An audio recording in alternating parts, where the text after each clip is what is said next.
Shalom kekasih-kekasih Kristus. Jumpa lagi di dalam persekutuan doa Rabu malam kita. Saya Budi Dermawan dan saya ditemani oleh saudara Doris sama Loisa. Kami dari GKI Leon Pos PI Pakuan City. Mari kita bersaat teduh sejenak. Mari kita berdoa. Tuhan, kembali kami datang menghampiri-Mu. Kami rindu ya Bapa, untuk memuji dan memuliakan Engkau, untuk mendengarkan firman-Mu dan memanjatkan beberapa pokok doa. Dalam nama Tuhan Yesus kami sudah berdoa. Amin. Kekasih-kekasih Kristus, mari kita memuji Tuhan dan mengingat segala kebaikannya, segala perbuatannya di dalam hidup kita. Mari kita angkat pujian, ku bersyukur Bapa.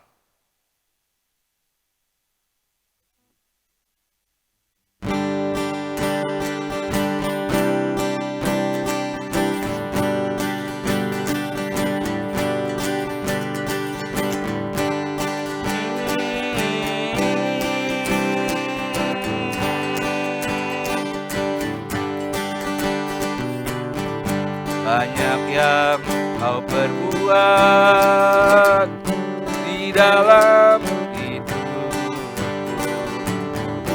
rancangan indahmu terjadi di hidupku. Bapa yang mengerti segala yang ku perlu, kasih-Mu sempurna nyata dalam hidupku.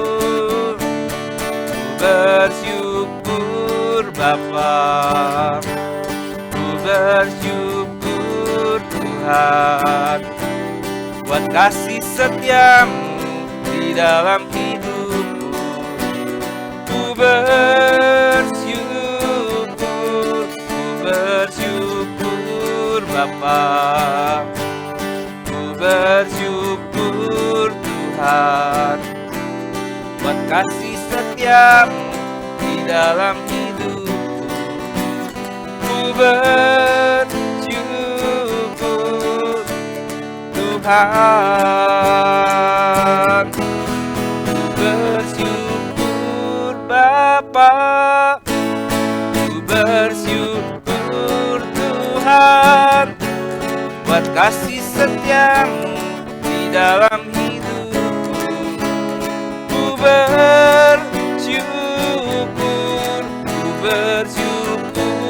Bapa, ku bersyukur Tuhan, buat kasih setiamu di dalam hidupku. Ku bersyukur, ku bersyukur, ku bersyukur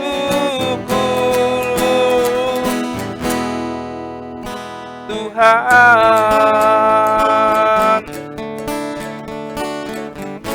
Banyak yang kau perbuat. Kekasih-kekasih Tuhan, pertanyaan yang selalu muncul di dalam hati adalah, di masa pandemi COVID-19 ini apa yang saya harus lakukan? Apa yang anak-anak Tuhan harus lakukan? Kesimpulannya adalah bersyukur. Karena dengan bersyukur kita mendapatkan kekuatan ekstra di dalam melewati masa pandemi COVID-19 ini. Ya. Mengapa bersyukur? Karena perbuatan Tuhan di dalam hidup kita begitu banyak, patut kita bersyukur bagi Dia. Kekasih-kekasih Tuhan, Rabu kemarin kita sudah mengikuti kebaktian penyegaran rohani. Saya pribadi melihat kesaksian dari Pak Mingkwang, a.k.a. Pak Petrus, ya saya memanggilnya Pak Petrus. Saya bersyukur sekali, kenapa? Karena Tuhan meluputkan satu keluarga ini. Ayah, ibu, dan bondan anaknya. Nah, mungkin kekasih-kekasih Tuhan akan bertanya, bagaimana dengan mereka yang tidak luput, yang tidak diluputkan? Mereka yang dipanggil ke rumah Bapa. Saudara-saudaraku yang terkasih, apakah kita tidak bersyukur akan hal ini?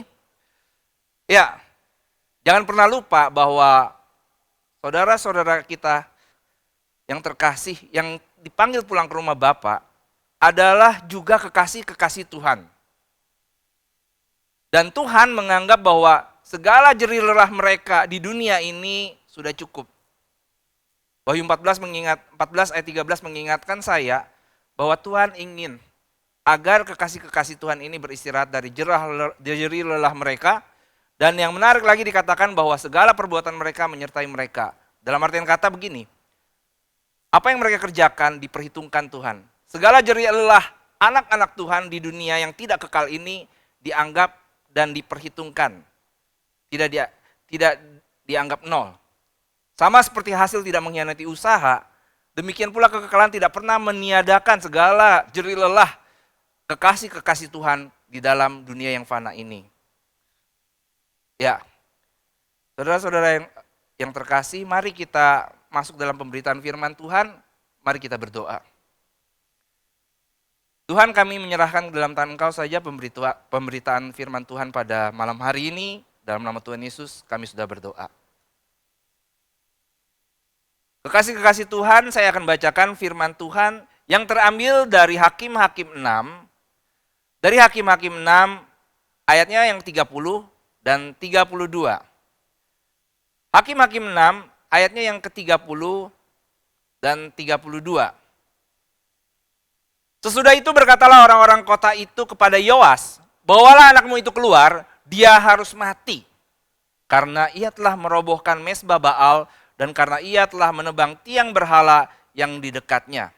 Dan ayat yang 32, dan pada hari itu diberikan oranglah nama Yeru-Baal kepada Gideon, karena kata orang, biarlah Baal berjuang dengan dia setelah dirobohkannya mezbahnya itu. Ayat 31, mari kita perhatikan. Tetapi jawab Yoas kepada semua orang yang mengerumuninya, kamu mau berjuang membela Baal atau kamu mau menolong dia? Siapa yang berjuang melawan Baal, siapa yang berjuang membela Baal akan dihukum mati sebelum pagi. Jika Baal itu Allah, biarlah ia berjuang membela dirinya sendiri setelah mezbahnya dirobohkan orang. Kekasih-kekasih Tuhan, 2 minggu yang lalu Mr. Hansun membahas tentang pujian. Dan kali ini saya akan membahas tentang penyembahan. Tema renungan pada malam hari ini adalah My Real Adoration. Penyembahanku yang sejati. Penyembahanku yang sejati. Saudara yang terkasih, kalau kita melihat kitab Hakim-Hakim, kita akan menemukan bahwa kitab Hakim-Hakim settingannya berada pada masa sesudah Yosua mati dan sebelum Raja Saul diangkat menjadi Raja Israel yang pertama. Jadi di situ ada sekitar 330 tahun jeda waktunya. 330 tahun. Nah, setelah perpisahan Yosua dan kemudian pidatonya tentang menyembah dan mengikut Tuhan dengan segenap hati, apa yang terjadi? Mereka mengalami apa yang disebut insomnia rohani. Mereka lupa kepada Allah yang membawa mereka keluar dari Mesir menuju tanah Israel, menuju tanah perjanjian yang dikatakan berlimpah susu dan madu.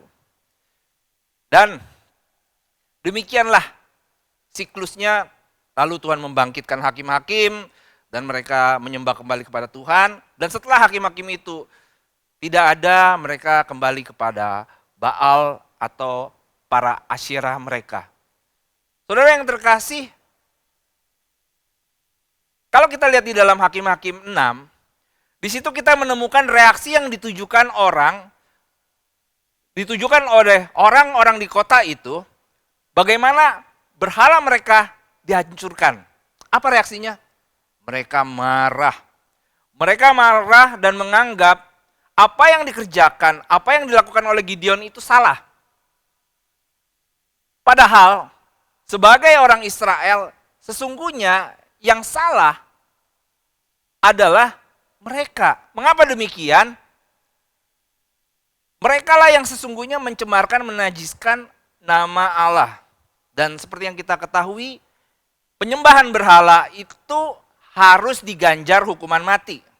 Lucunya, mereka menuntut Gideon untuk dihukum mati. Bahkan penduduk di kota itu menganggap menghancurkan Baal adalah sebuah kejahatan yang besar. Nah, menarik di sini, plot twistnya adalah kita menemukan bahwa Yoas, papanya, membela anaknya. Padahal di dalam ayat yang ke-25, kalau saudara perhatikan, saya bacakan untuk kita ya.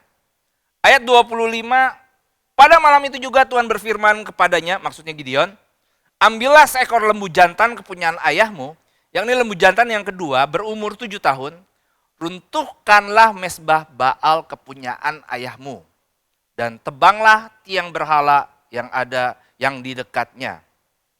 Jadi frase mezbah Baal kepunyaan ayahmu, yaitu kepunyaan ayah Gideon, Yoas. Nah, tetap saja ya yang namanya naluri seorang bapak tentu ingin melindungi anaknya. Lalu dalam upayanya itu, maka kemudian Yoas mengambil sikap bahwa sesungguhnya dirinya bersama orang di kotanya itu salah. Dan sesungguhnya yang harus dihukum mati adalah mereka, bukan Gideon anaknya. Saudara yang terkasih, perubahan paradigma dan sudut pandang ini terjadi karena Gideon berkomitmen penuh untuk menyembah Allah yang sejati, bukan menyembah para Baal atau para Asyerah. Jadi, dengan kondisi yang seperti ini, maka kita bisa menemukan bahwa ketika kita berani berkomitmen total kepada Allah yang sejati, kepada Kristus Yesus, maka itu akan mempengaruhi hidup kita, dan bukan hanya hidup kita, kehidupan orang lain yang ada di sekitar kita. Seperti apa yang dikerjakan oleh Gideon berdampak besar terhadap Yoas, sang papa, yang mana sebelumnya adalah penyembah berhala. Karena anaknya diancam hukuman mati, akhirnya dia memilih untuk berpihak kepada Allah. Dari keberanian Gideon, Yoas diingatkan sekali lagi bahwa penyembahan berhala itu adalah sebuah kekejian. Saudara yang terkasih, kita juga perlu waspada loh. Kenapa demikian? Betul bahwa kita menyembah Allah yang sejati, tetapi kalau kita tidak hati-hati, kita bisa juga melakukan penyembahan kepada berhala. Ya, kalau kita tidak hati-hati, kita bisa melakukan penyembahan berhala. Mungkin bentuknya adalah mungkin secara smooth ya, secara halus. Bisa saja berhala itu berbentuk pekerjaan kita, keluarga kita, diri kita, atau harta kita. Mari kita berkomitmen hanya kepada Allah dan bukan segala sesuatu yang ada di dunia ini. Kenapa demikian? Karena segala sesuatu yang ada di dunia ini akan hancur, akan musnah. Tetapi Allah yang sejati tetap ada. Dia adalah awal dan akhir. Dia adalah yang alfa dan omega. Jadi penyembahan yang sejati adalah menyembah kepada Allah yang sejati. Yang kedua adalah berbicara tentang menyembah, artinya menyembah itu memberikan komitmen secara total, utuh, dan bulat. Segenap eksistensi diri kita, seluruh keberadaan diri kita. Dan kemudian menjadikannya itu sebagai sesuatu yang hidup dan mati.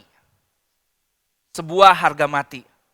Jadi penyembahan yang sejati adalah sangat jauh sekali dan berbeda dengan aksesoris religi semata. Ya, aksesoris religi semata.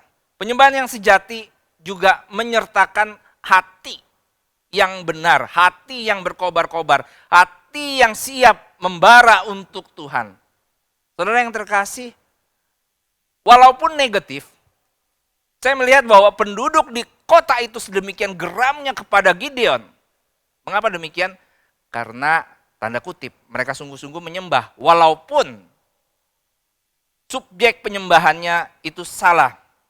Tetapi ketika mereka diganggu, bukankah mereka ingin agar Gideon dihukum mati? Jadi ini adalah masalah hidup dan mati. Pertanyaan bagi kita hari ini adalah, bagaimana sikap hati kita di dalam menyembah Tuhan? Apakah berkobar-kobar atau hanya suam-suam kuku? Atau hanya suam-suam saja? Ingat, teguran Tuhan kepada jemaat di Laodikia, Wahyu 3 ayat 16, ketika dikatakan di situ, mereka suam-suam kuku, tidak panas, tidak dingin. Dan kemudian apa yang terjadi? Itu membuat Tuhan muak dan ingin muntah. Jadi penyembahan yang sejati adalah penyembahan yang sepenuh hati, yang penuh dengan semangat, full heart. Saudara yang terkasih, Gideon hari ini mengajarkan kepada kita apa yang disebut dengan penyembahan yang sejati. Gideon berkata kepada kita, ini penyembahanku, mana penyembahanmu? Mari kita bersama menunjukkan penyembahan kita yang sejati. Mari kita berkata, this is me Lord, this is my real adoration. Hendaklah setiap kita berkata, Lord, I lift up my heart to you in love and adoration, and praise you for your greatness. You are great and mighty King, and all glory belongs to you. Mari, kekasih-kekasih Tuhan, penyembah Tuhan, mari kita menyembah di dalam roh dan kebenaran. Bangkit dan bersinarlah seperti Gideon. Amin. Mari kita berdoa. Tuhan, kami diajarkan hari ini, seorang anak muda yang begitu sederhana dan pemalu. Tetapi ketika dia mengizinkan dirinya untuk dipakai, ya Bapak, perkara besar yang terjadi. Kami yakin dan percaya Tuhan juga akan memakai dan menyertai kami. Asalkan kami jadikan diri kami sebagai penyembah yang sejati. Bersyukur Tuhan, kami boleh bertemu dengan Allah yang sejati. Ajarkan kami juga untuk menjadi penyembah yang sejati dengan mempersembahkan hati kami seutuhnya, sepenuhnya, dan segenapnya. Demi Yesus Kristus kami sudah berdoa. Amin. Saudaraku yang terkasih, mari kita masuk di dalam persekutuan doa. Ada beberapa pokok doa yang akan kita doakan. Mari kita berdoa untuk pemilihan majelis.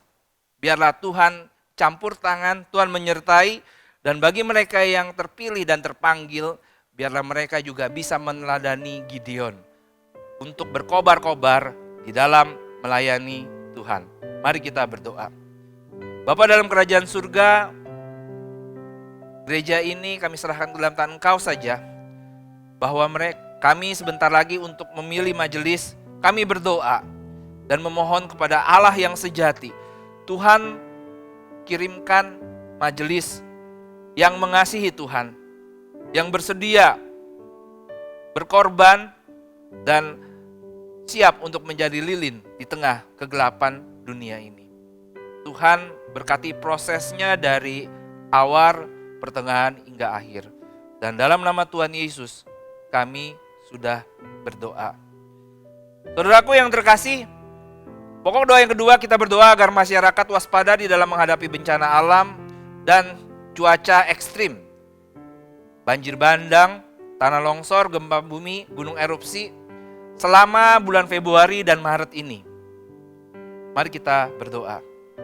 Tuhan, sekali lagi kami menyerahkan ke dalam tangan Engkau saja. Ya Bapa, kami tahu bahwa Engkau adalah penguasa daripada alam semesta ini. Tuhan, alam dan cuaca berada di tangan-Mu. Kami berdoa ya Bapa, kiranya Engkau berbelas kasihan bagi kami. Ya Tuhan Yesus, kasihanilah Indonesia.